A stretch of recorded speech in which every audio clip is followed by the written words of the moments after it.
Good morning. Last day today, mag-check out na kami mamaya. Eto si Joy, sabi niya, mag-walk lang daw siya.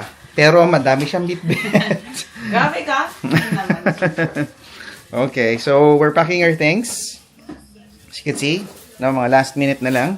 And then, yeah, this is, I guess, one of the most affordable and best place to stay dito sa Osaka. Itong mga apartment-style hotel. Lalo kung marami kayo. Yeah, maraming nagkalat dito. Pero for me, so far sa mga nakita ko, no, ito lang yung may dining area, which is good. Although kahit na across lang siya dun sa bed, no, it's still not bad. For a family of 4, that's a good place na parang you can sit down, eat dinner, breakfast, or whatever. And it has good, ample space, as you can see, no? Compared kung mag-hotel ka lang talaga, the only difference is wala dito, what do you call this? Yung mga services, yung mga guest services. Yeah, that's lang reception. Yeah, it's auto self-check-in, self-check-out, no need for like deposits or whatsoever. Pero kung nakita nyo nga yung previous vlog ko, no, yung mga virtual assistant na nagte-check-in sa amin is basically mga Pilipino base sa Pilipinas. And kung maririnig nyo, 4 passports, 1 by 1, and we will do face picture after. That one. kung maririnig nyo doon sa clip na yon, makikita nyo na yung mismong virtual assistant ay meron pang background ng tilaok ng manok. So, wala. Gusto ko lang i-point out, sana man lang, di ba, na since virtual assistant ka, dapat alam mo na naririnig yan sa background para naman maganda-ganda yung ambiance. Kasi maganda yung hotel di ba? Tapos yung service, marinig mo, may manok na tumitilawak sa likod. But anyway, other than that, no, highly recommended place. Clark, are you happy with this hotel? Yes.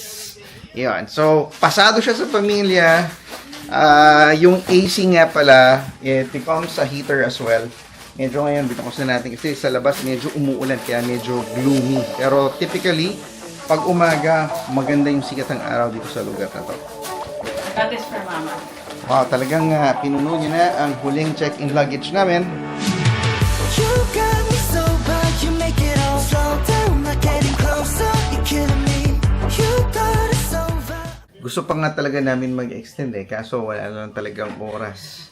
No, and anyway, ang pinakamagandang part for me is essentially nag-enjoy yung mga bata. Kasama namin sila, alam namin yung pupuntahan, walang masyadong, alam mo yun, saan tayo pupunta? Saan ang punta dito? Paano pumunta dito? No? Dahil nga nakapunta na kami dito last year, medyo more or less alam namin kung paano mag-navigate through.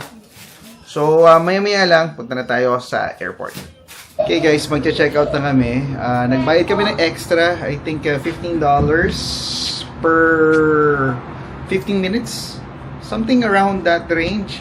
So, kung magche-check out kayo dito sa ganitong klaseng condo apartment hotel, meron silang magnet.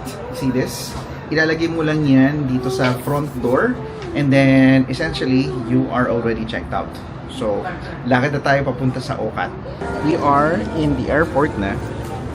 And nandito kami sa gate 22. Nakapag-lunch na rin kami dito sa isa sa mga restaurants dito. Although, medyo madaming pila kanina, nakakuha kami ng seat. And nakakain din kami ng mga last minute cravings namin dito sa Japan. So we will be boarding in close to 15 to 20 minutes, right? Are you excited to go Boarding home? in 4 minutes. I want to have my Mario chocolate and eat the chocolate. Oh. Okay. So we're boarding pala in 5 minutes, right? 5 minutes? 2:20. 4 minutes. 2:16 na eh. There you go. So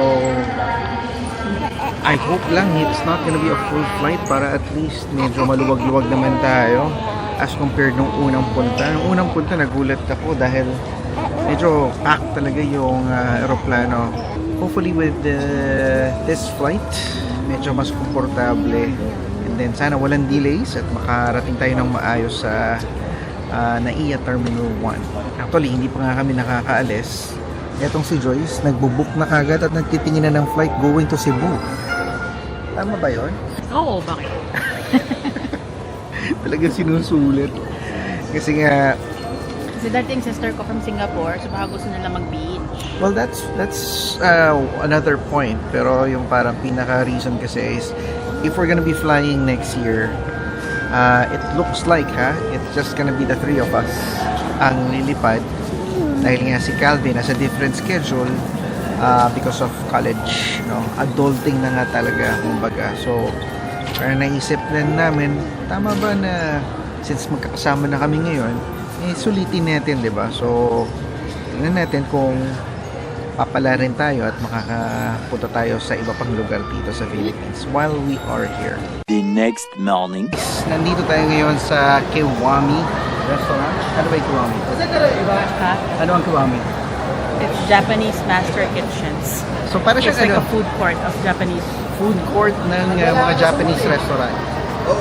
First time namin dito, located siya in Alabang Town Center sa Corte de las Palmas. Sa labas, nasa harapan siya ng Calvin Klein at saka Lacoste.